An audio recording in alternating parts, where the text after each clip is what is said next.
దేవుని పరిశుద్ధ నామానికి మహిమ కలుగునుగాక. ఈ కార్యక్రమాన్ని వీక్షిస్తున్న నా ప్రియ సహోదరులైన మీకు అందరికీ వందనాలు. దేవుడిచ్చిన మహాకృపను బట్టి ఈ రీతిగా దేవుని వాక్యాన్ని అందించడానికి దేవుణ్ణి స్తుతిస్తూ ఉన్నాను. దేవుడిచ్చిన పరిశుద్ధ గ్రంథము నుండి మత్తయి సువార్త 5వ అధ్యాయము 13వ వచనాన్ని మనము ధ్యానం చేద్దాం. దేవుడిచ్చిన ఈ పరిశుద్ధ గ్రంథము నుండి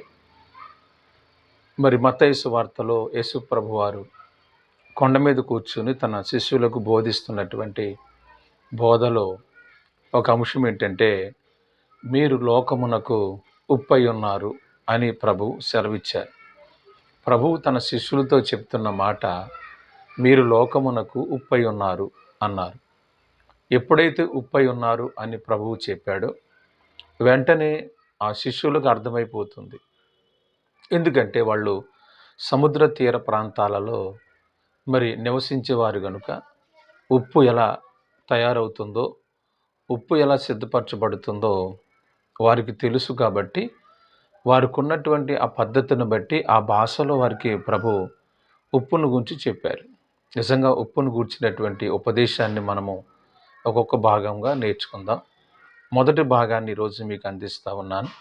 ఈ మొదటి భాగంలో ఉప్పును గూర్చి మనము కొన్ని లక్షణాలు తెలుసుకోవాలి. ఉప్పుకున్నటువంటి మొదటి లక్షణం ఏంటంటే, అది సముద్రపు నీటి నుండి వేరుపరచబడితేనే ఉప్పు అవుతుంది. అనగా సముద్రపు నీటి నుండి వేరుపరచబడినంత వరకు అది దేనికి పనికిరాదు, ఒక ప్రత్యేకంగా అది ఉపయోగపడదు. ఎప్పుడైతే అది సముద్రపు నీటి నుండి వేరుపరచబడుతుందో అప్పుడు అది ఉపయోగపడి ఉప్పుగా పేరు పొందుతుంది. అనగా దీని అర్థం ఏంటంటే, యేసు ప్రభు వారికి చేసిన ఉపదేశం ఏంటంటే, శిష్యులారా మీరందరూ కూడా సముద్రం అనే లోకము నుండి వేరుపరచబడండి అని చెప్పి దేవుని వాక్యం సెలవిస్తుంది. సముద్రము అనేటటువంటిది భక్తిహీనులకు సూచనగా ఉంది, జనములకు సూచనగా ఉంది, లోకానికి సూచనగా ఉంది. అనగా ఒక వ్యక్తి ఉప్పుగా మార్చబడాలంటే ఆ వ్యక్తి లోకము నుండి మొదటిగా వేరుపరచబడాలి. లోకము నుండి వేరుపరచబడినటువంటి వారు ఉప్పై ఉంటున్నారు. ఈరోజు క్రైస్తవులకు ఈ సత్యం తెలియాలి. సంఘము అంటే ఎక్లీషియా అంటారు.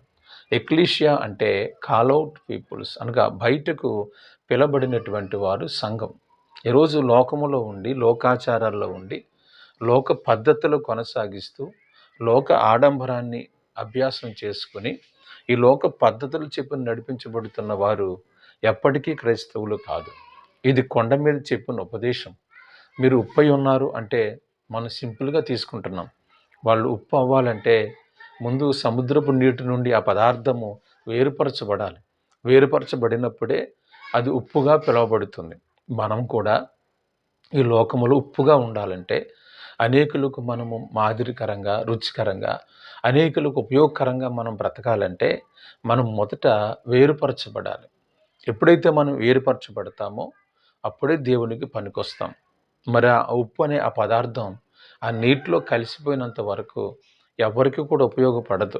సముద్రం ఎవరికి దాహం తీర్చదు, అది ఎవరికి ఉపయోగపడదు. కానీ ఎప్పుడైతే ఆ సముద్రం అనే ఆ నీళ్ల నుండి ఉప్పు అనే పదార్థం వేరుపరచబడుతుందో అది వెంటనే ఉపయోగకరంగా ఉపయోగపడటం మొదలుపెట్టింది. ఈరోజు ఈ పాఠాన్ని వింటున్న మా ప్రియ సోదరులారా, మీరు లోకమునకు ఉప్పుగా జీవించాలంటే మీరు మొదట వేరుపరచబడండి. ఆచారాల నుండి, మనుషులు కల్పించిన పద్ధతుల నుండి, ఈ లోక మూఢనమ్మకాల నుండి, ఈ లోక పద్ధతుల నుండి ఎప్పుడైతే మీరు ఏర్పరచబడతారో అప్పుడే మీరు లోకానికి ఉప్పుగా ఉంటారు. కాబట్టి ఏర్పరచబడినటువంటి వారు, లోకంతో పరిగెత్తుతున్నటువంటి వాళ్ళు, ఆచారాలు, మూఢనమ్మకాలు, ముహూర్తాలు, ఈ లోక పద్ధతులు, మనుషులు భయపడుతున్న భయాలకి లోబడటం, ఇవన్నీ ఎప్పుడైతే మనం చేస్తామో మనము దేవునికి పనికిరాము. మనము లోకములో ఉప్పై ఉన్నారు అంటే అర్థం చేసుకోండి, వారి లోకానికి వేరుగా జీవించమని యేసు ప్రభు వాళ్ళకి ఇండైరెక్ట్గా ఉపదేశించారు.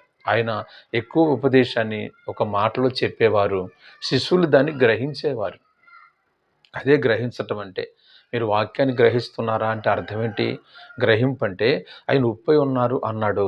ఉప్పు ఎలా తయారవుతుంది? ఉప్పులో ఉన్న లక్షణాలేంటి? అవన్నీ వాళ్ళకి తెలుసు. దాని ప్రకారమే జీవించారు. అందుకే శిష్యులు లోకంలో ఉప్పు వలె జీవించారు. వాళ్ళు ఏర్పరచబడ్డారు. అపోస్తులు 2వ అధ్యాయం 40 వాక్యంలో కూడా చెప్పారు. మూర్ఖులకి తరానికి వేరై రక్షణ పొందమని. ఏరుబడి జీవితం క్రైస్తవులకుందా? సెపరేట్‌గా బ్రతికే అలవాటు క్రైస్తవులు చేసుకుంటున్నారా? లోకాన్ని, లోకాశలను వెంబడిస్తూ లోక ఆడంబరంగా బతుకుతున్నారా? ఈ మొదటి భాగాన్ని అర్థం చేసుకోండి. ఉప్పులో ఉన్న మొదటి లక్షణం ఏంటంటే వేరుపరచబడుతుంది. ఒక పదార్థంగా మార్చబడుతుంది. ఉప్పును తయారు చేసేటటువంటి పద్ధతి ప్రతి ఒక్కరికి తెలుసు.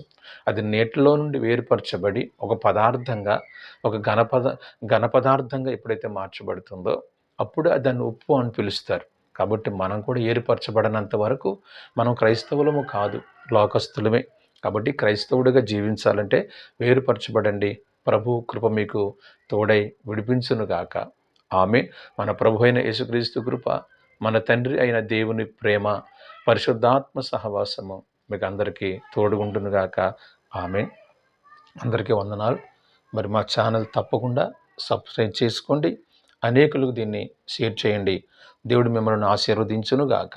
ఆమెన్. ఆమెన్.